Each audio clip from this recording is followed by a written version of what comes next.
Hello friends, in last class we have discussed from question number 1 to question number 10. Now we are coming on to question number 11. So question number 11 में हमें क्या given है? Sum of p terms, q terms and r terms. And sum of p terms is a, sum of q terms is b and sum of r term is c. Then we have to prove this one equal 0. Now if you remember a जो small ए यहाँ पे हम use कर रहे हैं, तो small ए तो हम यूज़ करते हैं ए पी में भी फॉर द फर्स्ट टर्म. तो हम एक काम करते हैं, क्वेश्चन को एज्यूम करते हैं टाइम पर हम जो फर्स्ट टर्म है उसको कैपिटल ए लिख लेते हैं. और क्योंकि हम फर्स्ट टर्म को कैपिटल ए से ले रहे हैं अपर केस में, तो जो कॉमन डिफरेंस है डी उसको भी हम अपर केस में यूज़ कर लेते हैं. तो it is also I have mentioned there that we can use uppercase A and D etc. if lower case is given in the question for any other value. Now sum of p terms is A, ये हमें given है. sum of p terms का formula क्या होता है हमारे पास? p by 2 2a plus p minus 1 into D, and this one is given to be A. Then sum of q terms is B, sum of r terms is C. अब आते हैं हम अपने क्वेश्चन पे, हमें किस चीज़ को प्रूव करना था. A by P, Q minus R, B by Q, R minus P, C by R, P minus Q. Now A की जो वैल्यू आपके पास यहाँ पर है, ये वैल्यू हम यहाँ पे प्लेस कर देते हैं. तो ये 1 by P as it is इस A के प्लेस में आ गया P by 2 2a plus P minus 1 into D, P by 2, right? Q minus R as it is. Similarly आगे चलते हैं, ये 1 by Q यहाँ लिख लिया हमने. B की जो वैल्यू है वो ये आपके पास है पूरी, ये वैल्यू हमने पूरी प्लेस यहाँ पे कर दी है. R minus P ये आ गया आपके पास. C by R, तो 1 by R पहले अलग कर लेते हैं. C की वे वैल्यू आ गई हमारे पास, प्लेस कर दी हमने इनटू P माइनस Q. यहाँ पे जितने भी P कैंसिल हो गए, Q कैंसिल आउट हो गया, R कैंसिल आउट हो गया. हर टर्म में 1 by 2 हमें मिल रहा है, ये हम कॉमन ले लेते हैं. नौ इस 2a को हम मल्टीप्लाई कर रहे हैं एक बार Q माइनस R से, और फिर P माइनस 1 और Q माइनस R इनको मल्टीप्लाई करें, D कॉमन रहेगा बाहर, ये आ गया. इसमें बेटर ये होता है कि जो लाइक टर्म्स हैं आप ऊपर नीचे ऐसे लिख लें, तो क्वेश्चन में आपको सॉल्व करना बहुत इजी हो जाएगा. नेक्स्ट में आते हैं 2a into R minus P this term. Then यहाँ से आपके पास Q minus 1 into R minus P D. Next one is 2a into P minus Q, ये आ गई टर्म. And then R minus 1 into P minus Q, this is the last term. Now if you can see, इन सब में हम 2a common लेते हैं, तो ये जो वैल्यूज़ हैं Q minus R, R minus P, P minus Q, ये सब कैंसिल आउट हो जाएगा, इसका आंसर 0 आ जाएगा. नेक्स्ट इसमें अगर देखते हैं, सब में D तो आपके पास है ही, ये हमने कॉमन ले लिया. मल्टीप्लाई करते हैं तो what we can have PQ minus PR minus Q plus R, then QR minus PQ minus R plus P. This one is RP, RQ minus में minus P N plus Q. Check करें तो आपके पास ये PR and PR positive and negative cancel out हो गई, RQ positive and negative cancel, PQ positive and negative cancel, minus Q N plus Q cancel, plus R and minus R cancel, and ये भी cancel हो गए. तो ये आपका answer 0 आ गया. देयरफॉर दिस होल थिंग, ये जो हमें फाइंड आउट करने के लिए बोला था, इसका आंसर क्या आ गया? 0. Now let's move on to question number 12. Question number 12 में हमें बोला गया the ratio of sum of m and n terms of an AP is m square is to n square. That means sum of m terms upon sum of n terms is equal to m square by n square.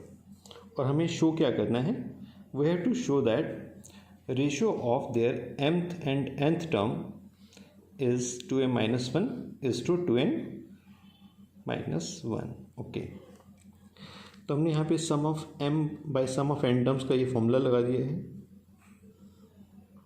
ये m और ये m cancel out हो गए, n और n cancel out हो जाएंगे, ये 1/2 आपस में कैंसिल आउट हो जाएंगे। तो यहाँ पे हमें जो वैल्यू मिल गई 2a plus m-1 into d upon 2a plus n-1 into d equals m by n। Cross multiply कर देते हैं, ये हमने क्रॉस मल्टीप्लाई कर दिया है। क्रॉस मल्टीप्लाई करने के बाद जब हम यहाँ पे देखते हैं तो आपके पास आ गया 2an, यहाँ पे आपने मल्टीप्लाई किया mn-n इंटू डी, 2am यहाँ पर mn-m इंटू डी। तो ये 2an माइनस 2am, और ये जो वैल्यूज़ हैं इन वैल्यूज़ को हम राइट में ले जाते हैं। ये mn पॉजिटिव था, ये नेगेटिव हो गया, माइनस n था, ये प्लस हो जाएगा। नाउ सो यहाँ पे हमने जो टर्म्स हैं, ओके हमने फिर brought all the terms on the left, sorry, तो हम सब टर्म्स को जब लेफ्ट में ला रहे हैं तो ये माइनस n ही रहेगा, ये mn नेगेटिव हो गया और ये जो m है ये पॉजिटिव हो गया। Now from the first two terms अगर हम 2a कॉमन ले लें तो यहाँ पे एक फैक्टर आ गया n-m, यहाँ पे n और mn कैंसिल आउट हो गए। इन दो टर्म्स में अगर हम n-m कॉमन लेते हैं तो एक तो हमने यहाँ -n कॉमन ले लिया बाहर, ये माइनस हो गया। इन दोनों टर्म्स में n-m कॉमन ले लेते हैं हम, और मीनिंग बचा 2a माइनस d। तो या तो n-m इक्वल 0 है या फिर ये पार्ट इक्वल 0 है। यहाँ से आपका आंसर आ गया n इक्वल्स m या 2a इक्वल्स d। ये तो मेरी रिक्वायर्ड नहीं है क्योंकि अगर सेम ही टर्म्स होंगी तो कुछ हम फाइंड आउट नहीं कर पाएंगे, तो we have to take this one now.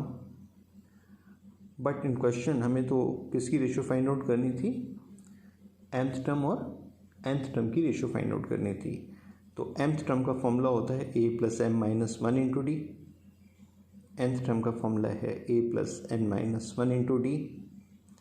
यहाँ पे हमें मालूम है कि जो d की वैल्यू है वो कितनी है, 2a हम फाइंड आउट कर चुके हैं, तो d के प्लेस में 2a लिख देते हैं। तो न्यूमरेटर एंड डिनोमिनेटर दोनों में a कॉमन आके कैंसिल आउट हो गया, और जो हमारे पास आंसर यहाँ पे आया that one is 2m-1 upon 2n-1। तो ये हमारा रिक्वायर्ड आंसर था। So we can move on to question number 13 now. Question number 13 जैसे क्वेश्चन हम ऑलरेडी क्लास 10th में कर चुके हैं। सम ऑफ n टर्म्स के लिए आपको एक फॉर्मूला दे दिया गया है 3n² प्लस 5n, और फर्दर बोला गया है कि mth टर्म जो है वो है 164। अब आपको इसमें m का आंसर फाइंड आउट करना है, व्हाट इज़ m। तो हम अपनी सीक्वेंस को देख के चलें, सम ऑफ n टर्म्स का फॉर्मूला हमें गिवन है 3n² प्लस 5n। n को 1 प्लेस करेंगे तो हमें फर्स्ट टर्म मिल जाएगी because sum of only one term, तो ये आपके पास फर्स्ट टर्म का आंसर आ गया 8। n अगर हम 2 लेते हैं दैट मीन्स हमें first term and second term दो टर्म्स का टोटल मिलेगा। तो ये फर्स्ट टर्म हो गई and this one is over second term, इनका टोटल n को हम यहाँ 2 प्लेस कर देते हैं, तो हमें इसका आंसर जो मिला 2a प्लस d इक्वल्स 22 आ गया। लेकिन ऑलरेडी हम a को फाइंड आउट कर चुके हैं, a तो 8 है हमारे पास, तो यहाँ पे वैल्यू सब्सटीट्यूट कर देते हैं। ये हो जाएगा 16 प्लस d इज़ 22, d का आंसर हमारे पास आ गया। अब क्वेश्चन में हमें गिवन था कि mth term is 164। mth term का फॉर्मूला लगा दिया हमने, a plus m-1 into D is 164। d को हम कैलकुलेट कर चुके हैं, a को हम कैलकुलेट कर चुके हैं, a और d की वैल्यू सब्सटीट्यूट कर देते हैं, and on solving this one we get the value of m as 27। So let's move on to next question, question number 14। Question number 14 में हमें बोला गया है insert 5 numbers between 8 and 26 such that the resulting sequence is an AP। तो हमने यहाँ पर 8 और 26 के बीच में 5 नंबर एज्यूम कर लिए हैं। रिमेंबर, ऐसे जब भी हम कुछ टर्म्स बीच में इंसर्ट कर कर एक कंप्लीट AP बनाते हैं तो ये जो वैल्यूज़ आप बीच में इंसर्ट कर रहे हैं इनको अर्थमेटिक मीन बोला जाता है। नाउ यहाँ पे हम देखें तो हमारी टोटल टर्म्स जो हो गई 5 + 1 6 + 1 7, तो 26 becomes our 7th term. First term हमें मालूम है, तो 7th टर्म में हम a + 6d लिख लेते हैं। a की वैल्यू 8 है, यहाँ से सॉल्व होकर हमारा d का आंसर आ गया 3। अब अगर हम a1 लें तो a1 इस सीक्वेंस की सेकंड टर्म है। तो सेकंड टर्म तो हमारे पास क्या होती है, a + d which is 8 + 3। Similarly a2, a3, a4 ये टर्म्स हम बहुत ईजिली कैलकुलेट कर सकते हैं, बिकॉज कॉमन डिफरेंस हमें मालूम है कि कॉमन डिफरेंस हमने निकाल चुके हैं, वो हमारे पास जो है दैट वन इज़ 3। तो 11 के बाद 3 ऐड करेंगे तो 14 हो जाएगा, फिर 3 ऐड करेंगे तो 17, 20, 23 लाइक दैट। तो यहाँ मैंने आपको एक फॉर्मूला भी बना दिया है अर्थमेटिक मीन का। ये फॉर्मूला हमें कई बार काम आएगा कि अगर हमारे पास दो नंबर्स a और b हैं और उनके इन बिटवीन आप n टर्म्स इंसर्ट करना चाहते हैं टू फॉर्म एन AP, तो जो कॉमन डिफरेंस का फॉर्मूला है that is the last term minus first term upon n + 1। यहाँ भी देखें अगर हम, तो हमने last term minus first term upon में 6 लिया, क्योंकि हमने 5 टर्म्स इंसर्ट करनी थी, तो we have taken a number 1 more than that number. तो इससे हमें डायरेक्ट d हम कैलकुलेट कर सकते थे। नौ, और यही बात हमने बात में फिर से लिख रहे हैं एक बार कि ये जो n टर्म्स हैं इनको क्या कहा जाता है, arithmetic mean, because we are going to require this question और this concept in question number 16. So let's move on to question number 15 first. Question number 15 में हमें बोला गया कि आपके पास a की पावर n + b की पावर n अपॉन में a to the power of n - 1 plus b to the power of n - 1, ये जो वैल्यू है this is arithmetic mean between a and b।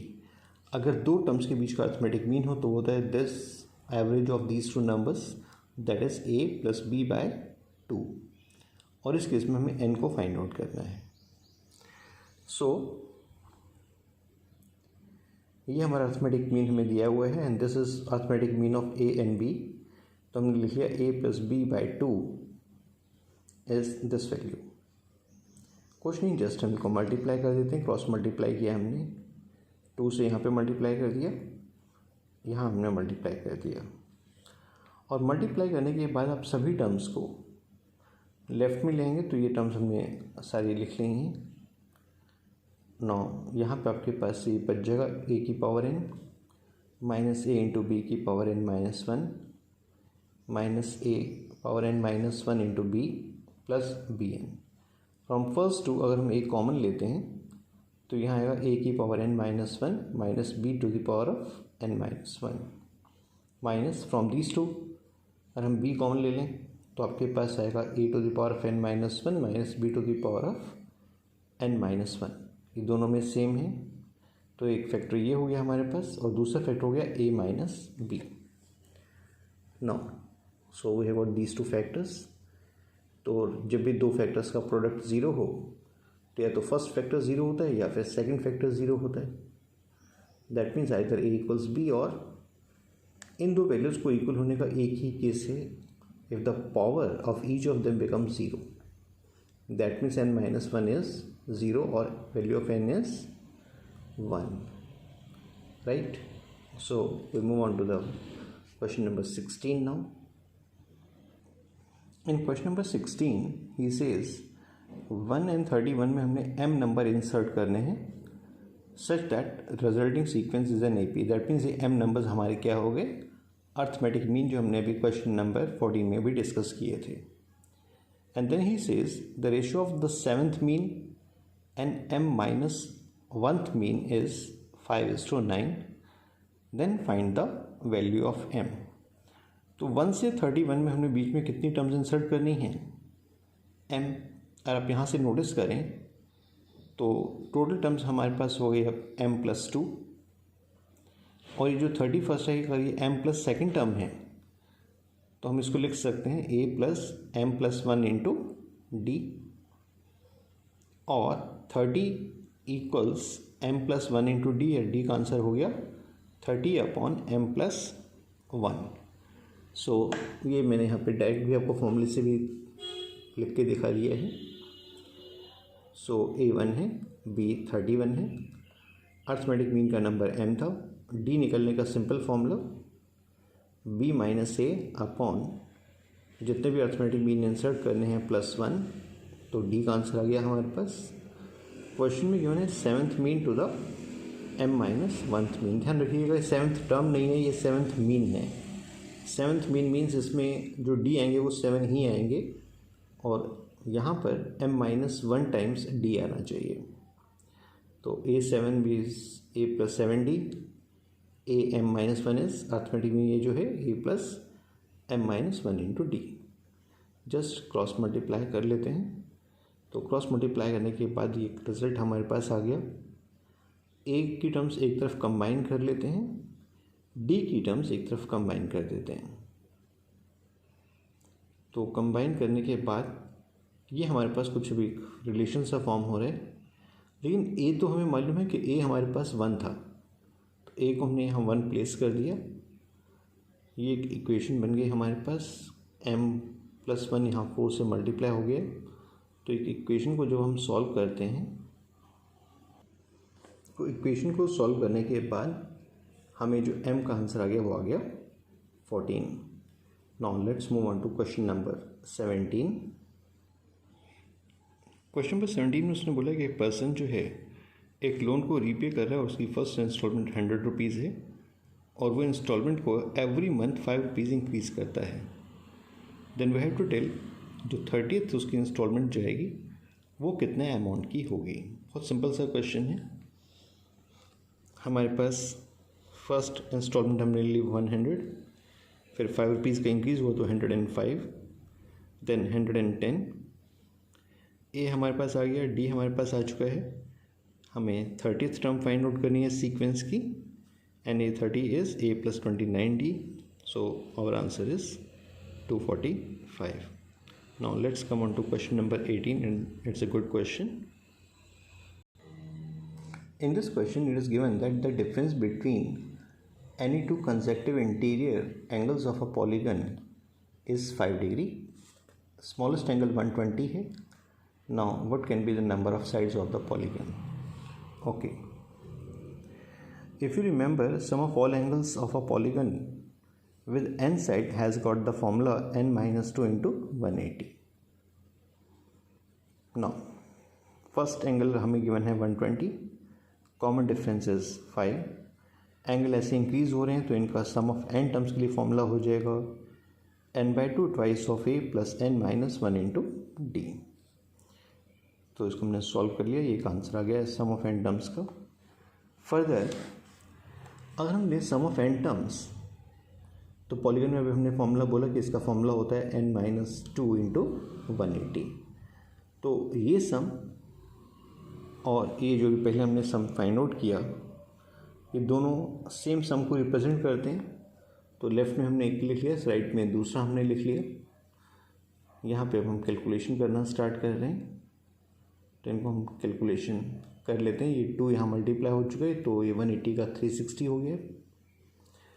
इनको हमने इक्वेशन को थोड़ा सिंप्लीफाई किया, तो ये इक्वेशन आ गई हमारे पास 5n² minus 125n plus 720 equal 0। We know that all the values यहाँ पे जो दिख रही हैं वो डिविजिबल बाय 5 हैं। सो लेट्स डिवाइड करने के बाद हमारे पास